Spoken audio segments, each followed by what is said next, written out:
यूँ तो जीवन में बहुत प्रश्न उत्पन्न होते रहते हैं, कुछ का तो समाधान हम अपने भीतर से स्वयं हो जाता है, क्योंकि हर एक की आत्मा में परमात्मा ने एक सेंसर लगा रखा है। आजकल ऑटोमेटिक मशीन्स बनती हैं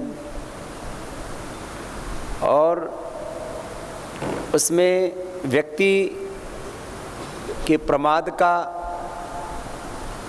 परिणाम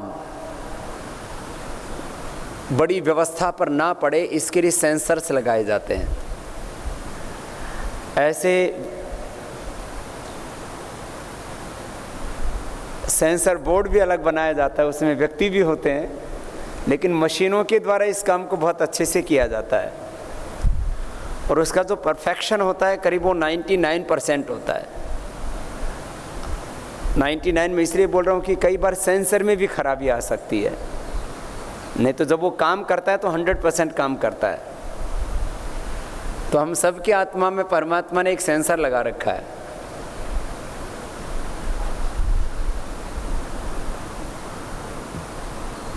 विचार के स्तर पर, भावनाओं के स्तर पर और आचरण के स्तर पर, तीन ही चीज़ें मेन होती हैं हमारे जीवन में। Thoughts, emotions and actions. हम कुछ ना कुछ सोचते रहते हैं हमेशा, फिर जैसे सोचते हैं वैसी भावनाएं बन जाती हैं। अंदर से इमोशंस एकदम तुरंत होता है काम, माने क्षणों के अंदर, क्षण का भी की जो बहुत छोटी इकाई है उसके अंदर ये काम होता है। थॉट्स, इमोशंस एंड एक्शंस, यही हमारी लाइफ है। विचार, भावनाएं और क्रियाएं। जैसे हमारे विचार होते हैं वैसे हमारी भावनाएं बन जाती हैं और वैसे हम आचरण करने लगते हैं। और इस क्रम में हम सब श्रेष्ठतम बनना चाहते हैं, इससे कम किसी को स्वीकार्य नहीं होता है। हमारी जो चॉइस होती है, हमारा जो चयन होता है, हमारा जो सिलेक्शन होता है, हमारी जो चाह होती है, हमारी जो डिज़ायर होती है, हमारा जो एम्बिशन होता है, वो सर्वश्रेष्ठ होता है कि मुझे सर्वश्रेष्ठ होना है। हर विचार के स्तर पर, हर भावना के स्तर पर, हर कर्म के स्तर पर, आचरण के स्तर पर, तीन ही चीज़ें हैं ना। तो इसमें कई बार हमारे मन में भ्रांतियाँ आती रहती हैं कि जिन विचारों में हम जी रहे हैं ये विचार हमारे ठीक हैं या नहीं। जिन भावनाओं में हम बह रहे हैं, ये हमारी भावनाओं का प्रवाह हमें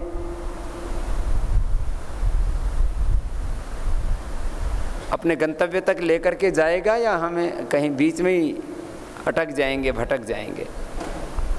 और जो हम कर रहे हैं, क्या यही जीवन का सर्वश्रेष्ठ कर्तव्य है? ऐसे हमारे मन में प्रश्न उत्पन्न होते रहते हैं। तो आज आप सब ने यहाँ बहुत तरह से चीज़ों को समझने की कोशिश की है। आपके जो मन में प्रश्न होते हैं उनके बारे में थोड़ी देर बात करेंगे। श्रद्धेय गुरुदेव को भी आपने बहुत सुना है, महापुरुषों के भी कुछ ग्रंथों को पढ़ा है। श्रद्धेय गुरुदेव ने भी जो जीवन का समाधान, साधना पथ और साधक पाथे ऐसे पुस्तकों का जो लेखन किया, उसके माध्यम से भी कुछ कुछ जीवन को समझने की कोशिश की है। तो आपके मन में किसी भी तरह का कोई प्रश्न है तो आप पूछ सकते हैं। तो इसलिए आज मैं उन्हीं प्रश्नों के संदर्भ में जो आपके मन में उठते रहते हैं आपसे कुछ संवाद करूंगा। तो आप बहनों में भी किसी को प्रश्न पूछना हो तो हाथ उठा सकते हैं, भाइयों में भी किसी को कोई प्रश्न पूछना हो तो हाथ उठाएंगे। इसमें नए वाले भाई भी पूछ सकते हैं, पुराने वाले भाई भी पूछ सकते हैं। दयाराम जी। ओम गुरु जी प्रणाम। प्रणाम। गुरु जी, मेरा एक छोटा सा प्रश्न है कि हम देशभक्ति और ईश्वर भक्ति इनको साथ लेकर कैसे चला जाए, इसमें कई तरह के प्रश्न उठते रहते हैं, कृपया समाधान दें। ये प्रश्न इसलिए पैदा होता है कि ज़्यादातर जो अपने आप को ईश्वर भक्त कहते हैं वो देशभक्ति की बात करते नहीं हैं। वास्तव में वो देश की ही भक्ति कर रहे हैं, लेकिन ऐसा कहने में उनको संकोच होता है और उसको वो गौरव वाली बात नहीं मानते। वो कहते हैं हमारे लिए तो सारा ब्रह्मांड ही अपना है, तो एक देश को, देश की जो रचना है ये कैसे होती है?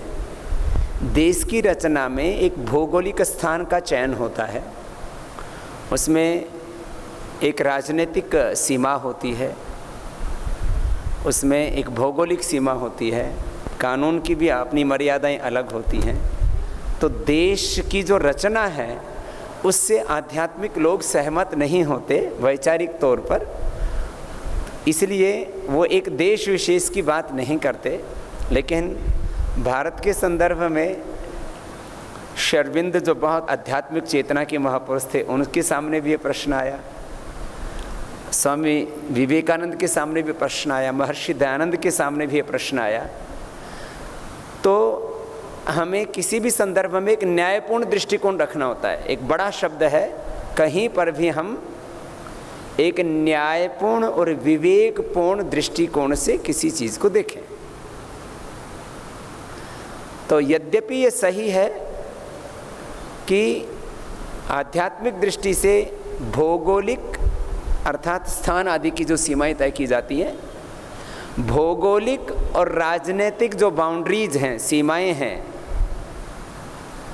और उन्हीं भौगोलिक और राजनीतिक सीमाओं में बंधे हुए जो कानून हैं, कानून भी स्टेट के अलग होते हैं, सेंटर के अलग होते हैं, हर एक कंट्री के अलग होते हैं, और उस कंट्री में भी सभी जगह स्टेट और सेंटर के अलग अलग कानून होते हैं। कुछ ऐसे देश हैं जहाँ स्टेट्स की रचना नहीं है, वहाँ एक जैसे कानून भी लागू होते हैं। तो जो आध्यात्मिक पुरुष होता है वो नैसर्गिक सत्य में विश्वास रखता है, इसलिए वो इस तरह की बातें अक्सर करता हुआ कम दिखता है। तो इसका एक न्यायपूर्ण और विवेकपूर्ण समाधान ये है कि जिस भी देश की भौगोलिक और राजनीतिक सीमा में रहते हैं, वहाँ की संवैधानिक सीमाएं भी हम पर लागू होती हैं, तो उनके प्रति हमें कृतज्ञता का भाव रखना ही चाहिए, और वो कृतज्ञता किसी अन्य का नुकसान करने वाली ना हो। ये एक साधु की, एक सन्यासी की, एक संत की, एक आध्यात्मिक व्यक्ति की देशभक्ति की मर्यादा है। इसको रखते हुए ईश्वर भक्ति में कहीं पर भी, आध्यात्मिकता में कहीं पर भी किसी तरह का कोई संकट पैदा नहीं होता है। हाँ जी। स्वामी जी, गुरु का शिष्य का रिश्ता क्या है? गुरु और शिष्य का जो संबंध है, रिश्ता शब्द थोड़ा हिंदी में प्रचलित होता है, उर्दू आदि में। गुरु और शिष्य का संबंध, उसको गुरु शिष्य परंपरा भी कहते हैं। गुरु शिष्य परंपरा ये होती है कि सृष्टि के आदिकाल से हमारे पूर्वज ऋषि मुनियों ने ज्ञान, जीवन, चरित्र, आचरण की एक मर्यादा डाली है।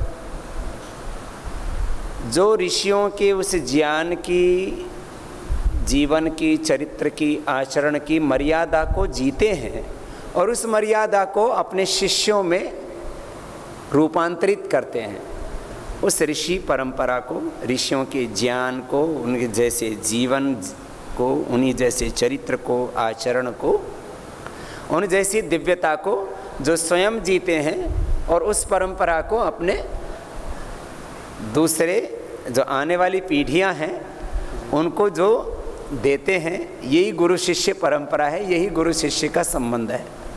गुरु शिष्य परंपरा मतलब ये एक तो मैंने बड़े अर्थ में बताई। फिर जैसे यहाँ पर भी एक परंपरा तैयार होती है। जो वरिष्ठ भाई हैं वो गुरुओं का प्रतिनिधित्व करते हैं, फिर उनके जो कनिष्ठ भाई हैं वो उनके बड़े भाइयों में भी अपने गुरु का ही रूप देखते हैं। ऐसी एक दिव्य परंपरा अपने गुरु आश्रम में होती है। खैर, गुरु शिष्य परंपरा और एक मर्यादा है उसकी कि अपने को मर्यादा का एक बार भी अतिक्रमण नहीं करना, ऐसा पावन जीवन जीना होता है, तभी जीवन श्रेष्ठतम बनता है। जो जीवन में बार बार मर्यादा का अतिक्रमण करते हैं उनका श्रेष्ठतम जीवन नहीं हो पाता है। एक ये बहुत गहरी बात है और इस बात को आप लोगों को हमेशा ध्यान में भी रखना है। एक बात तो आप ये सुनते रहते हैं हमसे भी, गुरुजी से भी, कि हमारा वर्तमान सभी का निर्दोष है, हम सभी जीवन में ऊंचे उठ सकते हैं, हमारे लिए अनंत के द्वार हमेशा खुले हुए हैं। ये हमारी प्रगति के लिए, हमारे विकास के लिए गुरु हमें उत्साहित करते हैं। लेकिन इसका मतलब ये नहीं है कि बार बार मर्यादा तोड़ो और फिर बार बार ये कहते रहो वर्तमान सभी का निर्दोष है। दोष करते रहो और फिर ये दोहराते रहो कि वर्तमान सभी का निर्दोष है। गुरुजी ने कहा, स्वामी जी ने भी कहा, और हमारे लिए अनंत के द्वार खुले हुए, और फिर गलती करो और फिर दूसरे दिन भी यही वाक्य बोलते रहो, तो कभी भी हमारे जीवन में दिव्यता घटित नहीं होगी। ये बात भी याद रख लेना है। चलिए, और कोई प्रश्न? ओम स्वामी जी। जी स्वामी जी, ऐसा कहते हैं कि मनुष्य का अंतिम लक्ष्य भगवान होता है, क्योंकि उसमें ही नित्य सुख होता है। तो अगर अपनी अज्ञानता की वजह से कोई भगवान को नहीं जान पा रहा है तो उसको इसका दुख होता है, तो इसमें वो सुखी कैसे होगा? जो भी अध्यात्म के रास्ते पर आते हैं उनका ये सबसे बड़ा अंतराय है, खास करके तब जब वो अध्ययन करते हैं, और वो भी जब अष्टाध्यायी महाभाष्य और वेद, वेदांग, उपनिषद, दर्शन और वेद, इन सब के अध्ययन अध्यापन की प्रक्रिया से गुजरते हैं, तो करीब करीब 99% लोगों के मन में मैंने ये देखा कि पढ़ लिख करके भी तो साधना ही करनी है ना, फिर पढ़ लिख के क्या करना? ऐसा भी एक मन में प्रश्न आता है। तो पढ़ लिख करके भी साधना ही करनी है, तो पढ़ लिख करके साधना क्यों नहीं करना? अनपढ़ रह करके साधना क्यों करना? एक बात। दूसरी बात, अनपढ़ व्यक्ति की, कम पढ़े लिखे व्यक्ति की, जिसको तत्व ज्ञान नहीं हुआ है,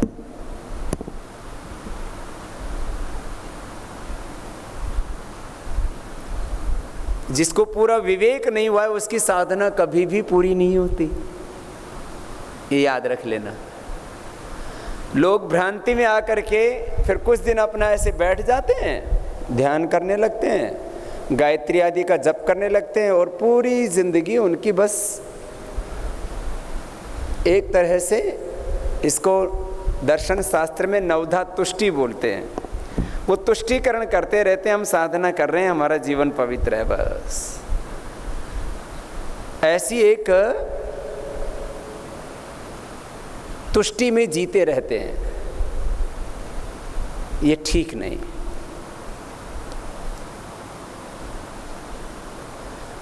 और जीवन का अंतिम लक्ष्य भगवत प्राप्ति है।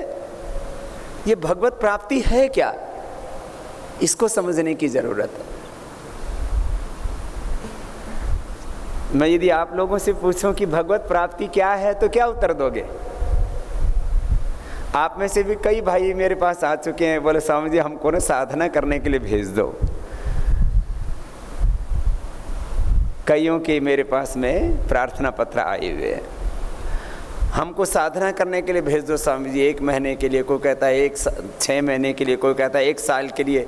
और स्वामी जी आप और गुरु जी तो सभी तो बोलते हैं जीवन का अंतिम लक्ष्य तो भगवत प्राप्ति है, तो फिर हम भगवत प्राप्ति कर लेते हैं, हम कोई पढ़ा क्यों रहे हो? ऐसा भी प्रश्न आता है। तो भगवत प्राप्ति क्या है? चलो मैं अगला प्रश्न करता हूं। भगवान तो हम सबको ही प्राप्त है, तो जो प्राप्त है उसको प्राप्त क्या करना? वो हमारे शरीर की प्रत्येक कोशिका में है। जैसे कहते हैं ना भगवान हमारे हृदय में है, ये तो एक उसको हम महसूस कर सके भावनाओं के स्तर पर, क्यों किसी भी संवेदना की अनुभूति का स्थल वो हृदय मान लिया जाता है, इसलिए भगवान की अनुभूति का स्थल कह दिया जाता है। बाकी परमात्मा का वास हृदय में है, ये बात आंशिक रूप से सत्य है, पूर्ण सत्य नहीं है। पूर्ण सत्य क्या है? हमारे शरीर की प्रत्येक कोशिका में और उस पूरे अस्तित्व में, कण कण में वो सर्वव्यापक है। फिर उसको ये कह देना कि वो हृदय में है, वो भावनाओं के स्तर पर कहा जाता है। परमात्मा हमारे हृदय में भी है और हमारे कण कण में है, हमारे रोम रोम में है। मैं तो बार बार इस बात को कहता भी हूँ कि शरीर के एक एक कोशिका से लेकर के इस ब्रह्मांड के प्रत्येक परमाणु को देखते हैं तो उसमें भगवान ही की रचना का, उसकी महिमा का, उसी के ऐश्वर्य का दर्शन होता है। तो भगवत प्राप्ति से मतलब ये है कि आप हमेशा भगवान की इस दिव्यता को अनुभव करें। एक तो ये है भगवत प्राप्ति से मतलब, अनुभव करना है खाली। भगवान को पाने के लिए स्थान की दूरी नहीं है। मोटे शब्दों में किसकी दूरी है? ज्ञान की दूरी है, अनुभूति की दूरी है, श्रद्धा की दूरी है, प्रेम की दूरी है, समर्पण की दूरी है। उसके साथ एकत्व स्थापित नहीं हो पा रहा है। तो मूल में इसके अज्ञान है, इसलिए ऐसा बोल दिया जाता है। कोई भी बात को यदि बहुत गहराई से सोचोगे तो फिर तो बहुत उसके पीछे एक बहुत बड़ी श्रृंखला होती है सत्य की। मोटे तौर पर भगवान को पाने के लिए स्थान की दूरी बोलो नहीं है। किसकी दूरी है? ज्ञान की दूरी है। अज्ञान के कारण से फिर उसकी अनुभूति नहीं हो पाती, तो अनुभूति की दूरी है, अनुभव। उसके साथ में प्रेम, समर्पण, एकत्व स्थापित नहीं हो पा रहा है। तो भगवत प्राप्ति का मतलब आप ये बचपन से ही इस अभ्यास को जी सकते हो। इसके लिए कुछ लोग ऐसा सोचते हैं कि जब हम साधना करेंगे ना तो फिर भगवान ऐसे कोई प्रत्यक्ष हमारे सामने प्रकट हो जाएगा, ऐसे किसी स्वरूप में, है ना। ऐसा सोचते, हम भी सोचते थे बचपन में, ऐसा सोचते कि हमारे भीतर ना कोई भगवान किसी ऐसे स्वरूप में प्रकट हो जाएंगे और फिर वो अपना दर्शन देंगे हमें। ऐसा भगवान किसी ऐसे किसी आकृति के रूप में, किसी विशेष आकार में, प्रतिमा आदि के रूप में प्रकट नहीं होते हैं। ये सत्य, ये प्रकाश पूरा हमारे भीतर स्थिर हो जाए और एक क्षण के लिए भी अपने आप को भगवान से दूर अनुभव ना करें। हमेशा जैसे जिनसे हमारा अत्यंत प्रेम होता है, जिनसे अत्यंत प्रीति होती है, वो गुरु हो, वो माता पिता हो, वो मित्र हो, तो उनके साथ जब एकत्व स्थापित हो जाता है तब कितना आनंद आता है ना। फिर वहाँ अविश्वास खत्म हो जाता है, वहाँ पर सारी दूरियां खत्म हो जाती हैं। देखो, भगवान के संबंध को समझने के लिए आपको भौतिक संबंधों को तो समझना ही पड़ेगा, नहीं तो वो समझ में नहीं आएगा। जैसे बचपन में माता पिता का संबंध तो सबको समझ में आता है ना, ऐसे ही माता पिता के साथ एकत्व, मित्रों के साथ एकत्व, बहनों के साथ एकत्व हो जाता है, गुरु के साथ एकत्व, ऐसे ही भगवान के साथ एकत्व, यही भगवत प्राप्ति है। तो ये भगवत प्राप्ति तो आपकी अष्टाध्यायी पढ़ते पढ़ते भी हो जाएगी। कर्म से कभी भी मुक्ति नहीं है। जो लोग ये समझते हैं ना कि हम कर्म से मुक्त हो जाएंगे और इसके लिए फिर एक लंबी चौड़ी फिलोसफी घड़ लेते हैं, कर्म से किसी की मुक्ति नहीं है। तो फिर कर्म ऐसे ही करो, ब्रह्मणि आधाय कर्माणि संगम त्यक्त्वा करोति लिप्यते न स पापे न पद्मपत्र इव अंभसा। तो कर्म से मुक्ति नहीं है, तो अष्टाध्यायी को अपनी साधना बना लो, उसी को अपनी भक्ति बना लो। महाभाष्य को पढ़ने पढ़ाने को, जैसे आप लोगों को दरअसल यह आध्यात्मिक ज्ञान ना पढ़ते समय ज़्यादा हो गया। हमको पढ़ते समय इतना आध्यात्मिक ज्ञान नहीं था, इसलिए हमारे मन में तो कोई प्रश्न ही नहीं आते थे। अष्टाध्यायी पढ़नी है तो पढ़नी है, महाभाष्य पढ़ना है तो पढ़ना है, ये शास्त्र पढ़ना है तो पढ़ना है, उसमें प्रश्न ही नहीं आते थे क्यों पढ़ना। इसका परिणाम क्या होगा, हम हिसाब किताब लगाने लग जाते हैं। इसका क्या हिसाब किताब लगाना, बस कुछ ना कुछ करना है। तो अष्टाध्यायी पढ़ने से बढ़िया और क्या हो सकता है, वेद पढ़ने से बढ़िया और क्या हो सकता है। अभी जैसे आज हम कर रहे हैं, मान लीजिए कि भाई हम कुछ ना कुछ तो करना है ना, तो योग की सेवा, आयुर्वेद की सेवा, स्वदेशी की सेवा, संस्कृति की सेवा, ब्रह्मचारियों की सेवा, जैसे माता पिता अपने बच्चों की सेवा करते हैं, तो हम लोग आप लोगों की सेवा कर रहे हैं, देश की सेवा कर रहे हैं, बस यही मान करके कि सब भगवान के ही रूप हैं और इनकी सेवा हो रही है। तो हमारा एक पक्ष देखो, करीब जीवन में 25-30 साल का जो समय है, 25-30 वर्ष की आयु तक का समय, ये ज़्यादातर ज्ञान प्रधान होता है। 25-30 साल के बाद में फिर कर्म प्रधान होता है, और फिर उसके बाद का जो जीवन है करीब 60-70 साल के बाद का, वो भाव प्रधान होता है। ये प्रधानता रहती है जीवन में।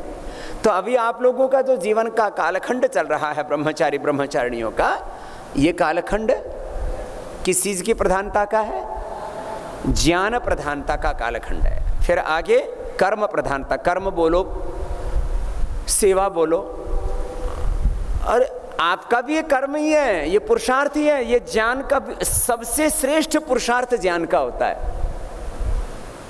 ये सेवा वाले पुरुषार्थ से भी ज़्यादा अच्छा है। कुछ अस्पष्ट रहा तो फिर पूछो बेटा। स्वामी जी, ये प्रश्न तो था ही, एक प्रश्न और था कि जब भगवान नहीं मिलते, जैसे इतना ही समझ में आता है मुझे कि जब हम पूरे शांत हो जाते हैं, जब अपने रूप को महसूस करते हैं, तो शायद वो भगवान की प्राप्ति होती है।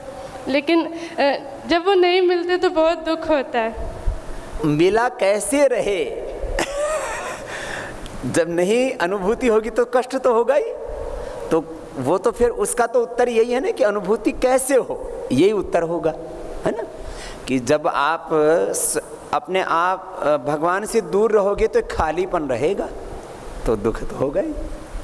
तो वो खालीपन ना रहे, इसके लिए भगवान की अनुभूति निरंतर बनी रहनी चाहिए। और उस अनुभूति को बनाए रखने के लिए अपना विवेक हमारा परिष्कृत रहे, हमारे भीतर श्रद्धा का अतिरेक रहे, हम मान करके चलें, तभी बात बनेगी। चलो, और कोई प्रश्न? ओम स्वामी जी, बेटा। मेरा भी यही प्रश्न था, पर अब मैंने जो उत्तर दिया आपने उस पे मैं पूछना चाहती हूँ।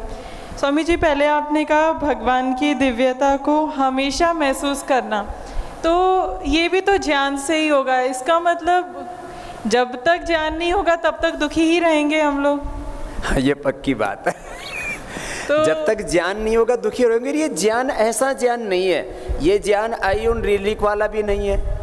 ये वृद्धि राधेच वाला भी नहीं है, ये दर्शन वाला भी नहीं है। दर्शन शास्त्र में हम पढ़ लेते हैं ना, योगश्चित्त वृत्ति निरोधा तदा दृष्टु स्वरूपी अवस्थानम। ये ज्ञान उसका भी नहीं है कि यतोभ्युद निश्रेय स सिद्धि स धर्म, द्रव्य गुण कर्म पदार्थ समवाय आदि का तत्व ज्ञान होने पर फिर उधर से जो है वो न्याय सांख्य दर्शन में, न्याय दर्शन में जो अलग अलग जो है हम लोग पढ़ते रहते हैं ना कि तत्व ज्ञान होने से हमको मुक्ति हो जाएगी। ये वाला भी ज्ञान नहीं है।